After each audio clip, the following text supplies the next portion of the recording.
Bonjour mes frères et sœurs, content de vous voir ce matin. Et un très beau texte qu'on vient de lire tantôt.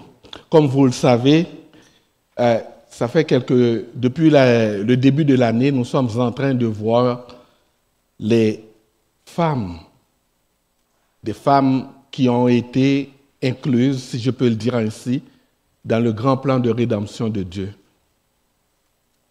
Notre pasteur Jean-Élie a parlé de Ève, ensuite de Sarah, Dimanche dernier, notre frère Pierre Constant a parlé de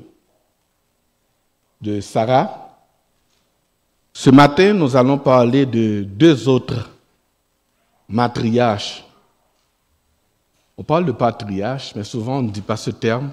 Mais ce terme existe, matriarche de la Bible. Il y en a 4 matriarches, généralement, quand on parle de 4 mères, quand on dit matriarche ou bien patriarche, ce sont les gens qui ont été à l'origine de la nation d'Israël. On en a 4 matriarches. On a Sarah, Rebecca, Léa et Rachel. Ce matin, on va parler de Léa et Rachel. Les textes, parce qu'il y en a plusieurs chapitres, on ne va pas lire tous les chapitres, on va lire tantôt, de Genèse 29 à 33. Juste une courte introduction. Vous savez que quand on parle de Genèse, le mot signifie commencement. D'ailleurs, le livre de la Genèse, c'est le livre des commencements, le livre des origines. Dans la Genèse, vous allez voir l'origine de l'homme, l'origine du monde, l'origine du mal, l'origine aussi du plan du salut. Mais si vous êtes comme moi, il y a des choses, quand on lit la Genèse, qui nous frappent de plus près. Comme le premier meurtre, Caïn et Abel. Comme le premier mariage, le premier foyer, Adam et Ève. Ou encore la première inondation, le déluge. Le premier gratte-ciel, la tour de Babel. Mais ce matin, nous allons parler de les premières rivalités amoureuses. Mais ce qui est particulier dans ce texte, c'est que cette rivalité amoureuse, c'est entre deux sœurs qui se battent pour un même homme. Vous allez me dire, oh, c'est très... Mais on voit tout ça aussi aujourd'hui dans notre société. Le texte... Comme je vous le dis, les textes se trouvent dans Genèse 29 à 33. Nous n'allons pas lire tous les chapitres, mais nous allons lire quelques versets dans Genèse chapitre. On va ouvrir nos Bibles dans Genèse chapitre 29. On va lire du verset 31 jusqu'au Genèse chapitre 30, le verset 24. Ça ne va pas apparaître à l'écran. Je vous invite à ouvrir vos Bibles dans Genèse 29. Les versets 31 jusqu'au Genèse 30, verset 24. Je lis pour vous. L'Éternel vit que Léa n'était pas aimée, et il la rendit féconde, tandis que Rachel était stérile. Léa devint enceinte. Elle accoucha d'un fils à qui elle donna le nom de Ruben, car, dit-elle, l'Éternel a vu mon humiliation, et maintenant, mon mari m'aimera. Elle devint encore enceinte et accoucha d'un fils. Elle dit, l'Éternel a entendu que je n'étais pas aimée et m'a aussi donné celui-ci. Elle lui donna le nom de Siméon. Elle devint encore enceinte et accoucha d'un fils. Elle dit, cette fois enfin, mon mari s'attachera à moi, car je lui ai enfanté 3 fils. C'est pourquoi on lui donna le nom de Lévi. Elle devint encore enceinte et accoucha d'un fils. Elle dit, cette fois, je célébrerai l'Éternel. C'est pourquoi elle l'appellera du nom de Judas. Elle cessera alors d'enfanter. Lorsque Rachel vit qu'elle ne donnait pas d'enfant à Jacob, elle fut jalouse de sa sœur. Rachel dit à Jacob, donne-moi des fils, sinon je vais mourir. La colère de Jacob s'enflamma contre Rachel et il dit, Suis-je donc à la place de Dieu qui t'empêche d'être féconde? Belle réponse. Waouh! Elle dit, voici ma servante Bila, va vers elle, qu'elle accouche sur mes genoux, et que par elle j'ai aussi des fils. Elle lui donna pour femme sa servante Bila. Jacob alla vers elle, et Bila devint enceinte et enfanta un fils à Jacob. Rachel dit, Dieu m'a rendu justice, il a aussi entendu ma voix et m'a donné un fils. C'est pourquoi elle lui donna le nom de Dan. Bila, servante de Rachel, devint encore enceinte et enfanta un second fils à Jacob. Rachel dit, j'ai lutté auprès de Dieu contre ma sœur et j'ai vaincu. Elle lui donna le nom de Naphtali. Léa, voyant qu'elle avait cessé d'enfanter, prit sa servante Zilpa et la donna pour femme à Jacob. Zilpa, servante de Léa, enfanta un fils à Jacob. Léa dit, le bonheur est venu, et elle lui donna le nom de Gad. Zilpa, servante de Léa, enfanta un second fils à Jacob. Léa dit, que je suis heureuse. Oui, les filles me diront heureuses. Et elle lui donna le nom d'Asser. Ruben sortit au temps de la moisson des blés et trouva des mandragores dans les champs. On va parler tantôt c'est quoi les mandragores. Il les apporta à sa mère Léa. Alors Rachel dit à Léa, donne-moi, je te prie, des mandragores de ton fils. Elle lui répondit, est-ce peu que tu aies pris mon mari pour que tu prennes aussi les mandragores de mon fils? Alors Rachel dit, eh bien, il couchera avec toi cette nuit en échange des mandragores de ton fils. Le soir, comme Jacob revenait des champs, Léa sortit à sa rencontre et dit, c'est vers moi que tu viendras, car pour t'avoir, j'ai donné comme prix les mandragores de mon fils. Il coucha donc avec elle cette nuit.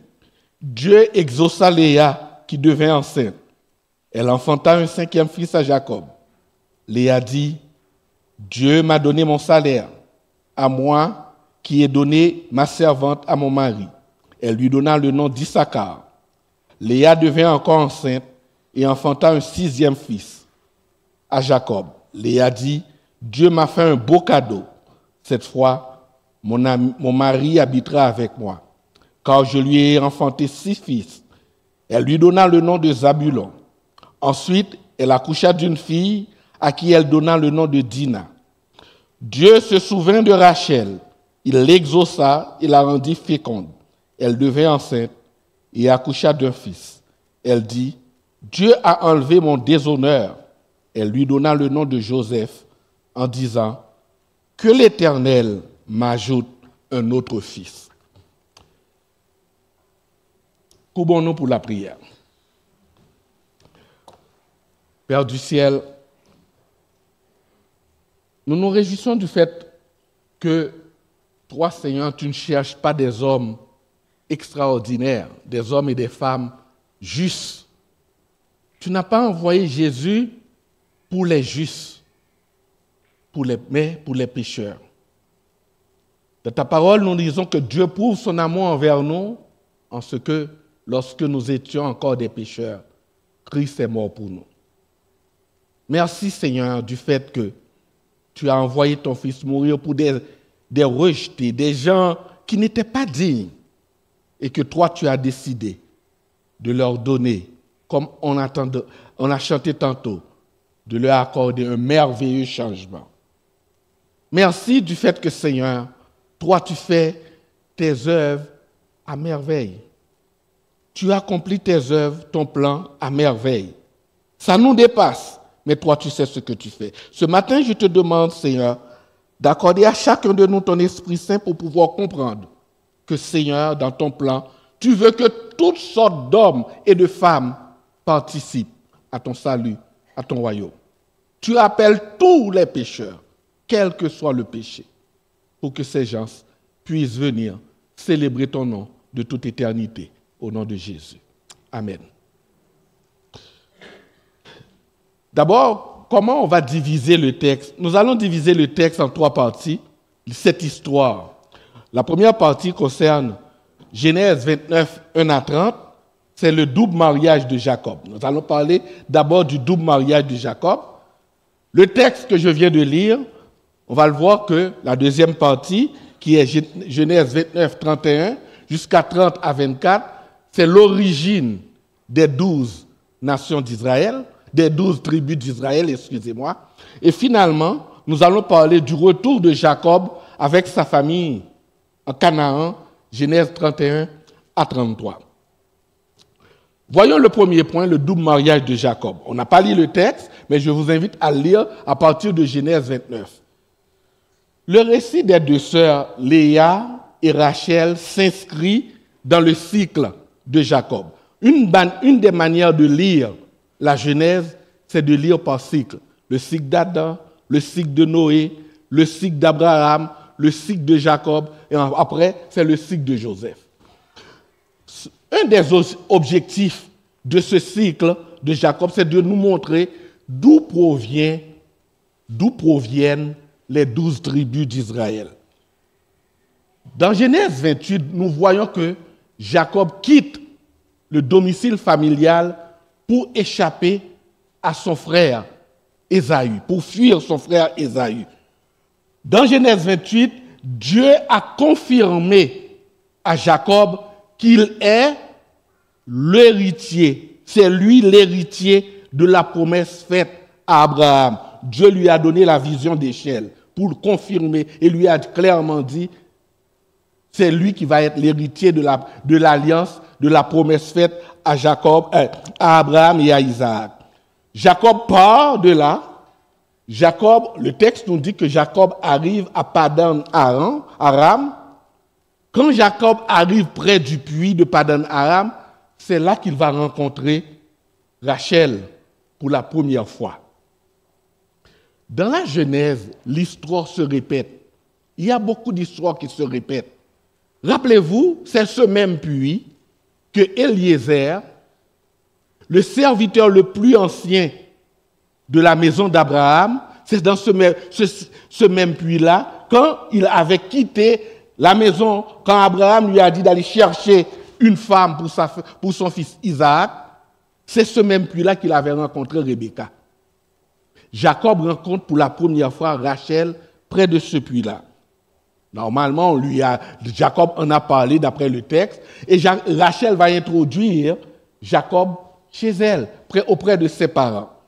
Le texte nous dit que Jacob va travailler chez ses parents, les parents de Rachel, bien sûr, son oncle Laban. Après 1 mois de service, Jacob va demander à Laban, ok, bon, c'est normal, on travaille, c'est quoi mon salaire après tout? Jacob va décider de travailler pour 7 ans pour épouser Rachel. Il faut comprendre que Laban avait 2 filles. Le texte nous dit qu'il y avait Rachel, la cadette, qui est d'une grande beauté. Et Léa, le texte dit qu'il a les yeux délicats, d'après Genèse 29, verset 17. Mais le terme « les yeux délicats » ne fait pas l'unanimité chez les commentaires, parce qu'on aurait pu traduire aussi par le regard tendre, ou bien un regard terne, ou bien encore un regard sans expression. C'est pourquoi certains pensent que le terme veut dire que Léa était un signe de beauté, Léa était aussi belle, ou bien pour d'autres, on pense que Léa avait une certaine défectuosité physique. On n'est pas tous sur le même point en ce sens-là. À cette époque, quand il faut épouser une fille, il fallait donner une dot. La dot, c'est un cadeau substantiel. Malheureusement, Jacob n'avait rien.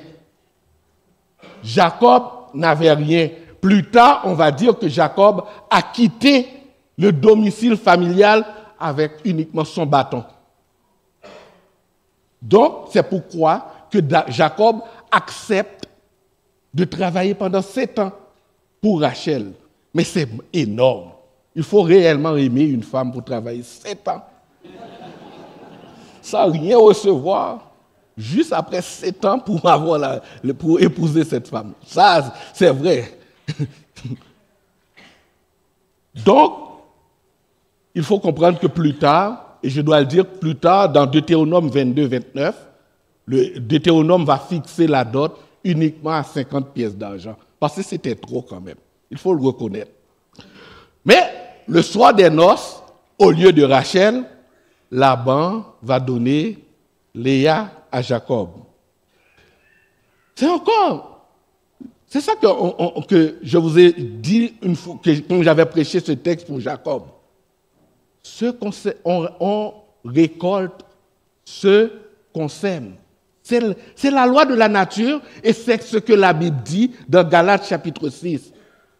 Vous allez recevoir ce que vous avez semé. La Bible dit, dans Proverbe 11, 25, l'âme bienfaisante sera rassasiée. Celui qui arrose sera lui-même arrosé. L'arroseur arrosé. Là, Jacob avait profité de la cécité de son père et d'une certaine contrefaçon pour se substituer à son frère aîné Ésaü pour recevoir la bénédiction de son père. Laban va faire de même. Laban va profiter de la nuit et du voile de Léa pour substituer Léa à Rachel. La même chose, c'est ça que vous avez semé, vous récoltez. Et en plus, Laban va appeler aux mœurs du pays le droit d'aînesse. Jacob l'avait usurpé, n'est-ce pas? Donc, Léa a usurpé le droit d'aînesse aussi. Alors, du moins, Laban a fait la même chose. Le droit d'aînesse. Le droit d'aînesse pour le mariage de l'aîné. Jacob l'avait acheté et usurpé par ruse. La même chose. L'histoire se répète. L'amour pousse à faire des choses parfois qu'on ne comprend pas. Jacob accepte de travailler encore 7 ans pour Rachel. C'est une femme qu'elle veut à tout prix, qu'il veut à tout prix. Il veut cette femme à tout prix. Quand il dit il va travailler encore 7 ans, c'est sûr que d'après le texte, on n'a pas donné Rachel après 7 ans à Jacob. Une semaine après les premières noces, on a donné Rachel à Jacob. Les 7 années de service vont suivre ce mariage. Le contexte, il faut toujours prendre les textes dans son contexte. Le contexte de l'époque, le contexte culturel de l'époque, tolérait, j'ai bien dit, tolérait la polygamie et le mariage entre membres de même famille. Je répète ce que je dis. Le contexte de l'époque tolérait la polygamie et le mariage entre membres de même famille. Plus tard, si vous lisez Lévitique 18, vous allez voir que Dieu va interdire.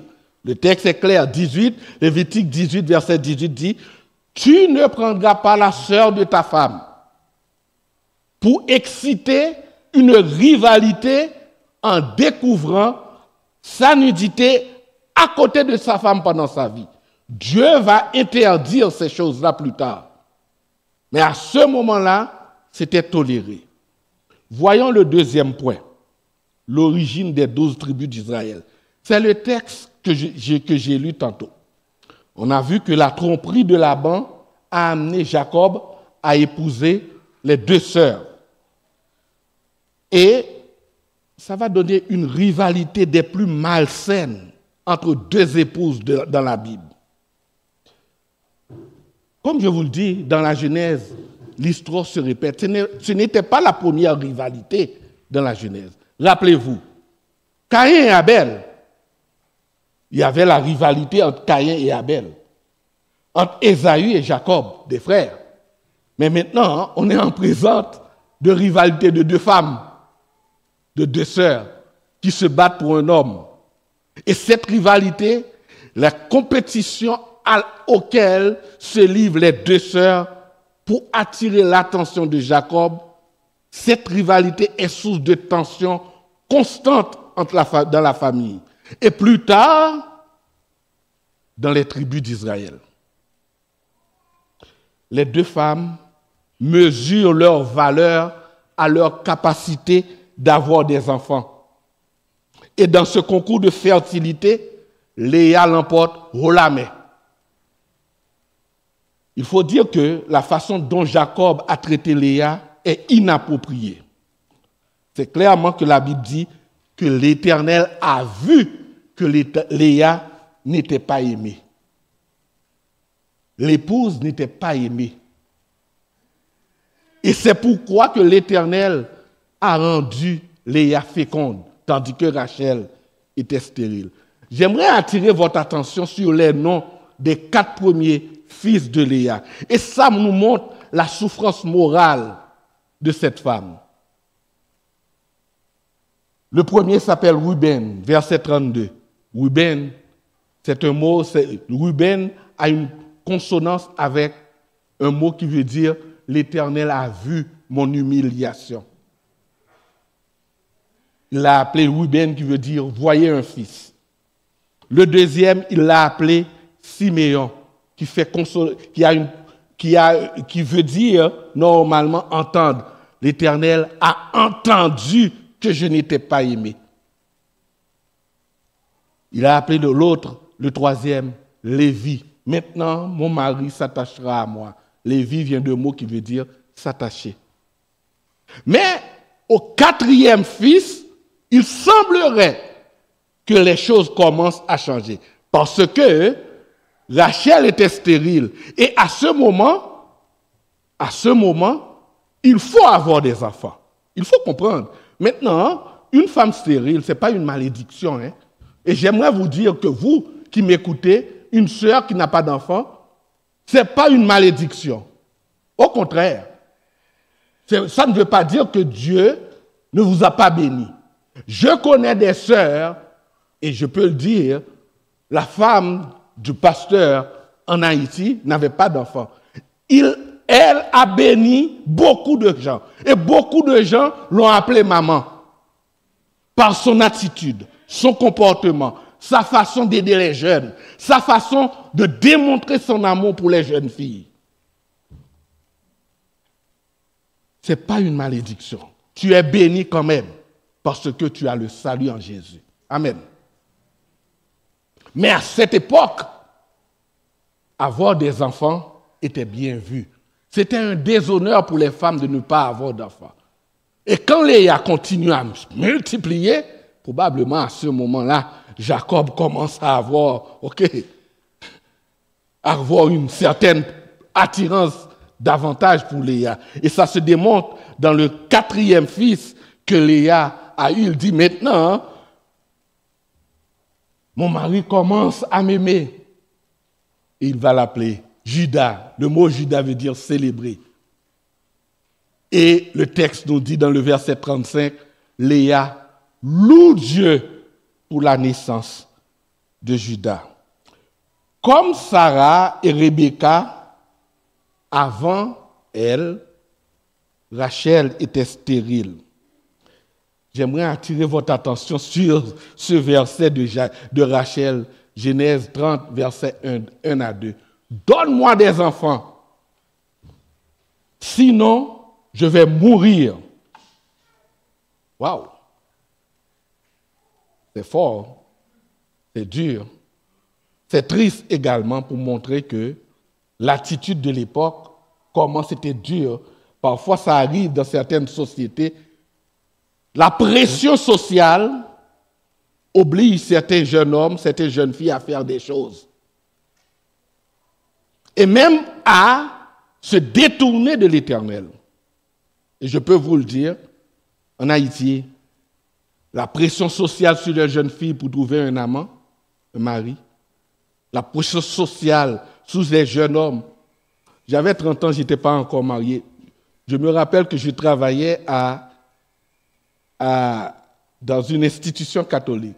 À chaque année, le prêtre doit nous rencontrer. Quand vas-tu te marier? C'est la question. Quand vas-tu te marier? Qu'on me pose à chaque année. Et à chaque année, j'ai menti. Bientôt, j'ai dit, je suis fiancé. C'est faux, ce n'était pas vrai. Mais juste pour garder l'emploi. Je suis fiancé, mais je vais me marier. Mais c'est faux. Chaque année, j'ai menti. La pression sociale, parfois, pousse les jeunes à faire des choses. C'est pour cela qu'on a besoin de solidifier notre foi en Jésus. L'infertilité à l'époque était bien connue au Moyen-Orient. L'infertilité dans le Proche-Orient poussait souvent l'époux à avoir une femme, une seconde femme, ce qu'on appelle la polygamie. Et parfois, ce qui arrive, c'est l'épouse infertile ou bien stérile qui pousse son mari à avoir une seconde femme ou bien à prendre sa propre servante. Généralement, l'épouse le fait, c'est pour avoir elle-même le contrôle. Au lieu que son mari cherche une seconde épouse, que l'épouse lui donne sa servante pour protéger son statut. Rappelez-vous, Sarah va faire la même chose. Rachel et Léa vont faire pareil. Ce qui est différent dans le cas de Rachel et Léa, on voit comment elles affirment, comment elles affirment leur autorité. C'est elles qui donnent le nom aux enfants de Bila et de Zilpa. C'est ainsi que les garçons de Bila, Dan et Naphtali, sont attribués à Rachel. Et les garçons de Zilpa, servantes de Léa, Gad et Aser, vont être attribués à Léa. Mais dans le texte, l'indécence va atteindre son paroxysme quand Rachel va jusqu'à vendre son tour de relation sexuelle avec Jacob pour quelques mandragores. C'était quoi les mandragores? On dit la mandragore. La mandragore est une plante qui mesure une trentaine de centimètres. Mais la racine de cette plante peut atteindre après plusieurs années des dimensions énormes, impressionnantes. Généralement, on attribue à la mandragore des vertus magiques extraordinaires, voire des propriétés aphrodisiaques qui confèrent une vertu fertilisante. On pense à l'époque, la mandragore, qu'on appelle encore parfois la pomme d'amour. Dans certaines cultures, on l'appelle la pomme du diable. On pense que quand on mange la mandragore, on va devenir fertile. C'est pour cela que Rachel en demande à en manger. Léa accepte. Il y en a toute une négociation entre les sœurs par rapport à l'époux. Léa va tomber enceinte et accoucher de deux autres fils. Et plus tard, d'une fille qui s'appelle Dina. Probablement, si vous lisez la Genèse dans son ensemble, Genèse 37, verset 35 va dire, probablement que Jacob a eu d'autres filles qui n'ont pas été citées.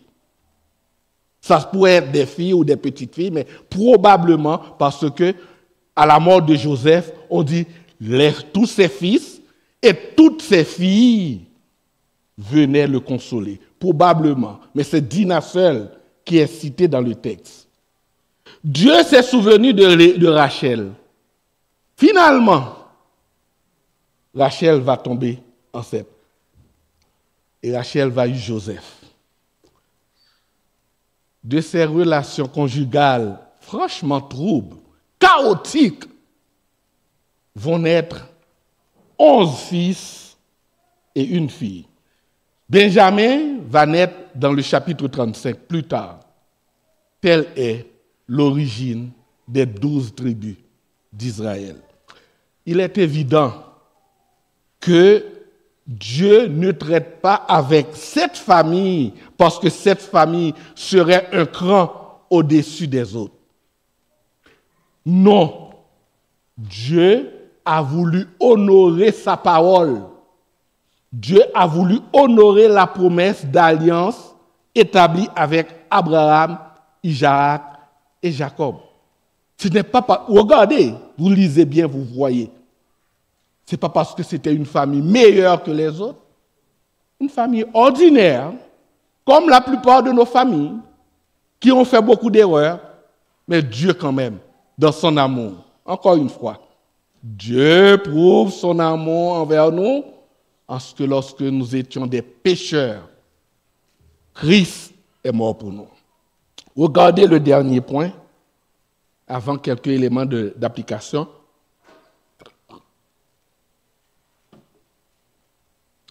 Après la naissance de Joseph, Jacob décide de retourner chez son père en Canaan. Laban a beau traiter Jacob injustement, mais Dieu a veillé sur Jacob.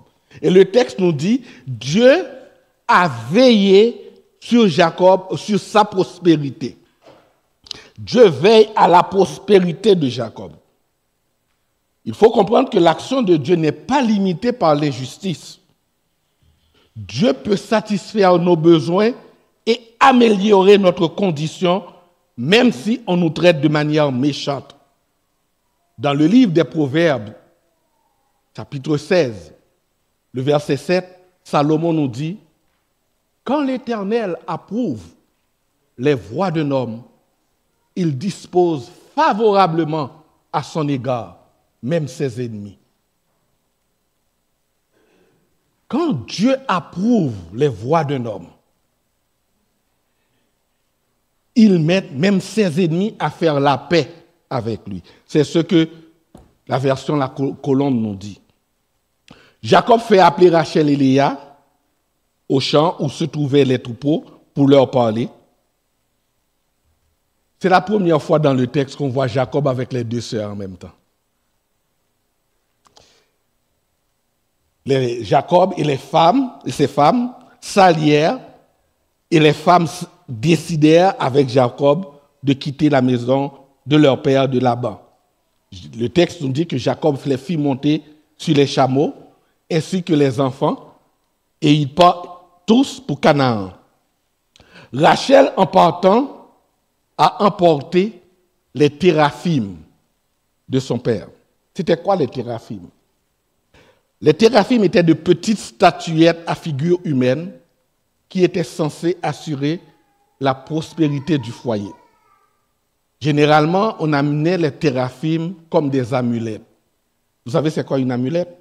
Une amulette, c'est quelque chose, un porte-bonheur qu'on amène comme pour nous protéger en chemin ou bien pour protéger la maison, un porte-bonheur. Il faut comprendre que qu'il s'agit de Rachel et de Léa, Laban, il faut retourner pour se demander pourquoi. Allez voir Josué, chapitre 24, verset 2. On nous dit que la famille d'Abraham et de Nahor, père de Nahor, rendait un culte à d'autres dieux. Donc, on comprend bien que Rachel avait besoin de laisser elle-même son arrière-plan polythéiste pour connaître et adorer le Dieu vrai, celui d'Abraham, d'Isaac et de Jacob. On va le voir jusqu'au chapitre 35, quand, maintenant, le chapitre 32, Jacob va changer et on va voir, la famille va avoir une autre, je peux dire, une autre direction. Au chapitre 35, on va voir que Jacob va demander à tous les membres de la famille de rejeter les dieux étrangers pour se tourner vers l'Éternel, le Dieu vivant. Il faut se consacrer définitivement à Dieu, d'ailleurs pour lequel Jacob va bâtir un autel à cet endroit qu'il va appeler El-Béthel. El-Béthel, le Dieu de Béthel. Mais en dépit de ce geste de Rachel, Rachel va rester la préférée de Jacob. Jacob et son plan pour rencontrer Ésaü va montrer que Jacob aimait cette femme. comment était le plan pour rencontrer Ésaü. Le texte nous dit, Genèse 33, le verset 1 à 2. Jacob leva les yeux et vit arriver Ésaü, accompagné de 400 hommes. Il répartit les enfants entre Léa, Rachel et les 2 servantes. Il plaça en avant les servantes avec leurs enfants. Ensuite, Léa avec ses enfants. Et ensuite, Rachel avec Joseph. C'est comme si Jacob dit, OK, Ésaü est en train de venir me tuer, qu'il tue d'abord. C'est triste, mais c'est fort quand même. Qu'il tue d'abord les servantes et leurs enfants. S'il arrive à tuer les servantes, tous les servants, les 2 servantes et les enfants, qu'il tue Léa et ses enfants. À ce moment-là, moi j'aurai le temps de partir avec Rachel et Joseph.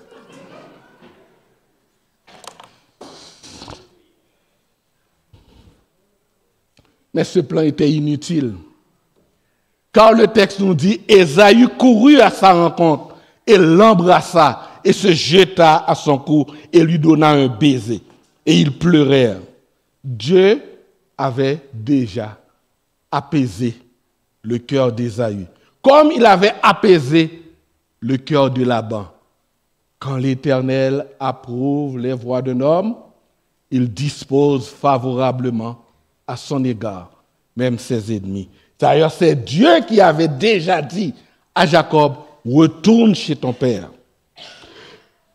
Ensuite, Jacob va rester à un endroit qu'on appelle Sukkot, puis il va aller à Sichem, et là, il va bâtir un autel à l'Éternel. C'est là qu'il va appeler l'autel El Eloé Israël. Entre-temps, le nom de Jacob va changer.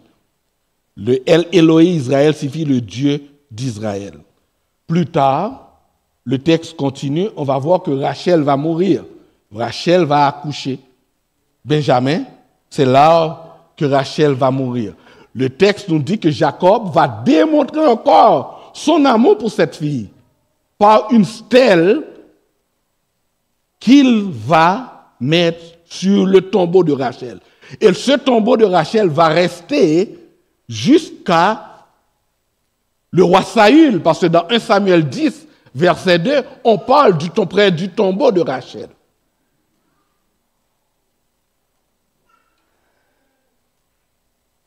La dernière fois qu'on va retrouver le terme Rachel, c'est dans Jérémie chapitre 31, le verset 15.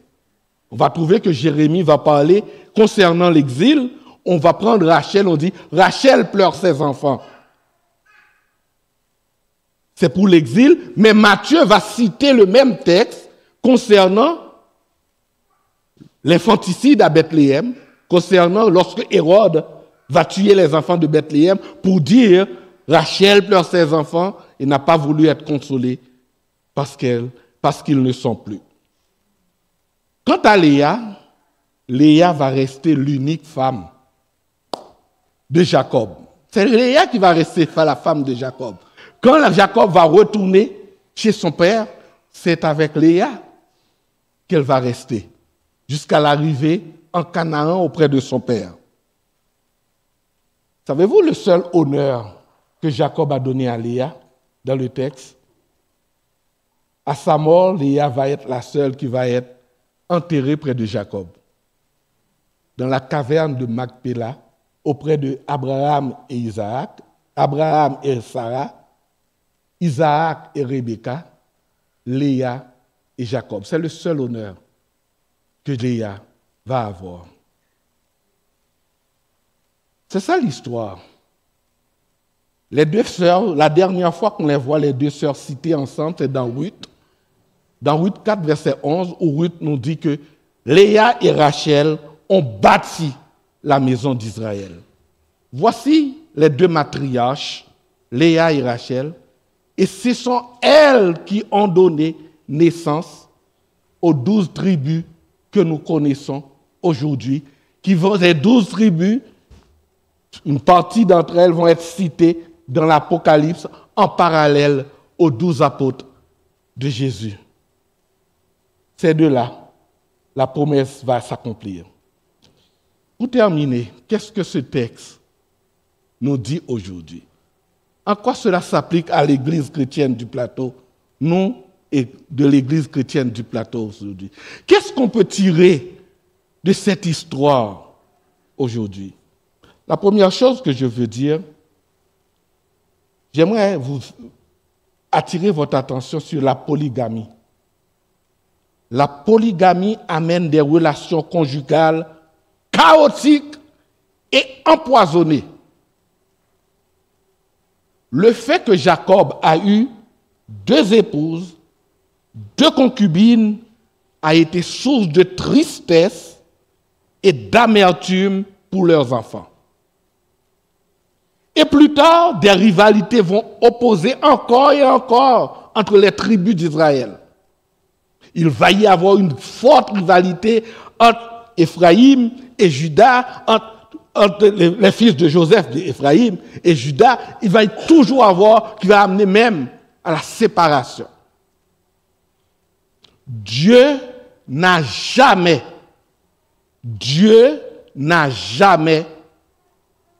approuvé la polygamie. Je mets tous les gens, tous les adeptes de la polygamie qui acceptent la polygamie, de me montrer un verset dans la Bible où la Bible dit que Dieu accepte la polygamie. Amenez-moi un verset. Certes, la polygamie a été tolérée, et j'ai bien dit tolérée. D'ailleurs, dès le départ, dès la création, Dieu a démontré, Dieu a révélé, Dieu a énoncé ses intentions par rapport au mariage. Genèse 2, 24. L'homme quittera son père et sa mère et s'attachera à ses femmes. Non, à sa femme. Et les 2, pas les 3, pas les 4, les 2 deviendront une seule chair. Vous allez me dire, écoute Claude François, plusieurs croyants de l'Ancien Testament étaient polygames, oui. Abraham, Jacob, David, Salomon, mais je vous invite à regarder leur histoire au même temps pour voir si c'était bien à la maison. Hier, dans Les Hommes, on a regardé avec David qu'est-ce qui s'est passé avec Tamar, Amnon, Absalom. Regardez ce qui s'est passé dans la vie de Salomon, avec toutes ses femmes. C'était bien? La fin était bonne? Jamais. Mais il faut comprendre que à cette époque, oui, à cette époque, dans les sociétés patriarcales, la femme célibataire, pourquoi c'était accepté? Parce qu'à l'époque dont on parle maintenant, une femme célibataire pouvait difficilement subvenir à ses besoins. La femme n'avait aucune formation professionnelle. Les femmes n'avaient aucune éducation. Les femmes dépendaient soit de leur père, soit de leur frère, soit de leur mari pour les protéger. Si vous n'étiez pas, en tant que femme, vous n'étiez pas mariée, les femmes non mariées étaient soit exposées à la prostitution ou bien à l'esclavage. Arrivé dans le Nouveau Testament, c'est clair. Paul dit à Timothée et à Tite que le responsable, ou bien l'ancien, ou l'évêque, doit être l'homme d'une seule femme, c'est-à-dire être fidèle à son épouse. Bon, là, j'ai eu une discussion une fois avec quelqu'un, avec un frère, avec un chrétien qui me dit ce texte s'applique uniquement aux dirigeants d'église. C'est ça qu'il me dit. Si vous n'êtes pas, il y en a, j'ai même entendu un pasteur qui dit qu'il est prêt à marier un chrétien, pour une deuxième épouse, une troisième, etc. Parce que ce texte, c'est uniquement pour les pasteurs. Bon, j'ai fait une petite recherche et j'aimerais attirer votre attention sur les versets que je vais dire. Il est vrai, on est tous d'accord, que le contexte parle des qualifications des responsables. Mais une question que j'ai pour vous, est-ce que ces qualifications ne devraient-elles pas s'appliquer à tous les chrétiens? Voyons d'autres textes. Que dit d'autres textes? En tant que chrétien, Paul dit que le responsable doit être irréprochable. Je vous invite à consulter ces versets. À ce moment-là, on parle à tous les chrétiens dans son ensemble. Philippiens 2,15, Paul dit, faites toutes choses sans murmure ni hésitation, afin que vous soyez irréprochables, des enfants de Dieu. Paul parlait uniquement aux responsables ou à tous les Philippiens? Sobre. 1 Pierre 5,8. Veillez, soyez sobres, veillez. Est-ce que c'est uniquement les responsables qui doivent être sobres et veiller votre adversaire, le diable, qui rôde autour de vous comme un lion rugissant? Censé, je vous invite à voir 1 Corinthiens 15, verset 34, selon le contexte, sur la résurrection, les gens qui enseignaient de fausses doctrines, où Paul demandait de revenir dans votre bon sens.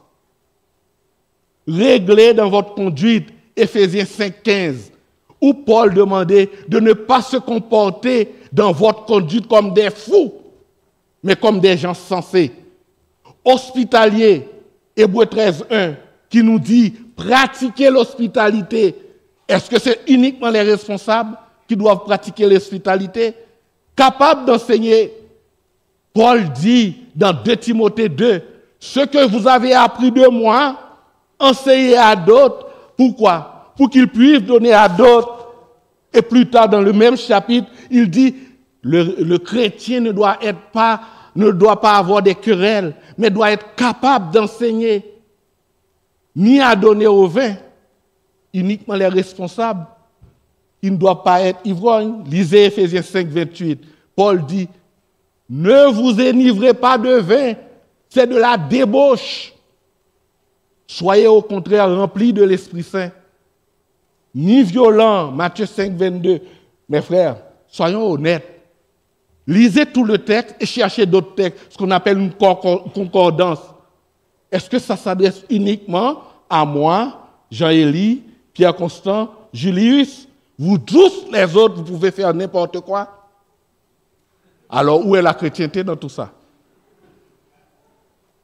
Mais de toute façon, lisez 1 Corinthiens 7, versets 1 à 2. Paul dit, pour éviter l'impudicité, que chaque Corinthien, chrétien, ait sa femme. Et que chaque femme corinthienne, chrétienne, ait son mari. C'est clair. Dieu n'a jamais approuvé la polygamie, ni l'adultère, ni toutes sortes de péchés sexuels, etc. Deuxièmement, moi ce que j'aimerais que vous compreniez ce matin, c'est que l'histoire de Léa et de Rachel nous montre que Dieu se sert des gens ordinaires. Dieu ne cherche pas des super-héros, ni des super-héroïnes. La Bible n'a jamais caché l'humanité des serviteurs et des servantes de Dieu. La Bible montre à la fois leur attachement à Dieu et leur faiblesse. Ce qui est particulier dans le cas de Léa et Rachel, c'est parce que les deux sœurs étaient inscrites dans le plan de Dieu. En dépit de leur manquement, de leur faiblesse, des rivalités amoureuses, en dépit de tout, elles étaient inscrites dans le plan de Dieu. De Léa sortiront 2 tribus importantes dans la Bible, Lévi et Juda. Dans l'organisation de la nation d'Israël, Lévi a été mis à part pour donner au peuple ses sacrificateurs. Tandis que de Juda est issue la dynastie davidique qui aboutit au Messie, à Jésus, notre Seigneur. Dieu ne cherche pas des hommes et des femmes extraordinaires pour accomplir un travail ordinaire. Dieu cherche des hommes et des femmes ordinaires pour un travail extraordinaire. C'est ce que notre frère a lu dans 1 Corinthiens tantôt. Dieu a cherché celles qu'on méprise, celles qu'on rejette, les choses viles du monde, les choses que toi et moi, on ne veut même pas entendre parler. Autrement dit, Dieu cherche des femmes de l'Église, des femmes qui m'entendent ce matin, des hommes qui m'entendent ce matin, rejetés par la société, des hommes et des femmes que si ces gens rentrent à l'Église, toi et moi, nous n'allons pas s'asseoir à côté d'eux. Des gens rejetés, des laissés pour compte. C'est ça que Dieu cherche pour leur donner une nouvelle naissance. Une église s'est dotée d'une carte de visite, et j'ai bien aimé ça, et j'aimerais terminer avec ça. Il dit, si tu es un pécheur, un loser, un perdant, un hypocrite, un tricheur, un marginal, un craintif, un laissé pour compte, un rejeté de la société, quelqu'un qu'on ne veut même pas entendre parler, quelqu'un de la famille qu'on rejette, bienvenue parmi nous. Bienvenue au club. Toi qui m'écoutes ce matin, que même ta famille ne veut même pas t'entendre parler de toi. Bienvenue parmi nous. Toi qui es un itinérant ou bien un marginal, bienvenue parmi nous. Le Fils de l'homme est venu chercher et sauver ceux qui étaient perdus.